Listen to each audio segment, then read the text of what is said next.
वैरितमा सश्रीतमा पकृतमा जष्टतम देवभूतम वृंदावन बिहारी लाल की photo लीजिए तब start करें ना। हाँ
আমাৰ নীলপুৰ চাহ বাগিচাৰ সমূহ ৰাইজৰ প্ৰচেষ্টাত দ্বিতীয় বাৰ্ষিক ভাগৱত পাঠ ও পৰ্যালোচনা কৰা হ'ব।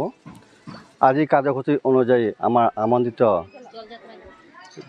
বিক্ৰম দুবেক আমাৰ অতিথি হিচাপে মঞ্চ উদ্বোধন কৰিবৰ কাৰণে মই আমন্ত্ৰণ কৰিছোঁ আৰু তেখেতক আমাৰ শ্ৰদ্ধাৰ দাদাদেৱে আহি আমাৰ মঞ্চ উদ্বোধন কৰিলে। 9টা বজাৰ আমাৰ কাৰ্যসূচী আছিলে আৰু এই কাৰ্যসূচী অনুযায়ী আমাৰ তেখেতে আহি আমাৰ মঞ্চ উদ্বোধন কৰাৰ পাছত 10টা বজাৰ সময়ত আমাৰ নীলপুৰ চাহ বাগিচাসমূহ জল কুঁৱৰীসকলে আমাৰ বিশ্বনাথ ঘাটৰ পৰা জল অনা হ'ব আৰু সন্ধিয়া হোৱাৰ লগে লগে আমি আমাৰ আমন্ত্ৰিত ভাগৱত পৰ্যালোচনা কৰিবৰ কাৰণে বৃন্দাবনৰ পৰা অহা আমাৰ শ্ৰী শ্ৰী বৈশিষ্ট্যই অতি মধুৰ কণ্ঠৰে আমাৰ ভাগৱত পাঠ ও পৰ্যালোচনা কৰিব আৰু 6টা বজাৰ পৰা 9টা বজালৈকে আমাৰ ভাগৱত পাঠ কৰাব আৰু পৰৱৰ্তী প্ৰসাদ বিতৰণ কৰাৰ পাছত আজি দিনৰ কাৰ্যসূচী আমাৰ 7 দিনীয়া কাৰ্যসূচী ৰাখিছোঁ আৰু 8ম দিনীয়া কাৰ্যসূচী অনুযায়ী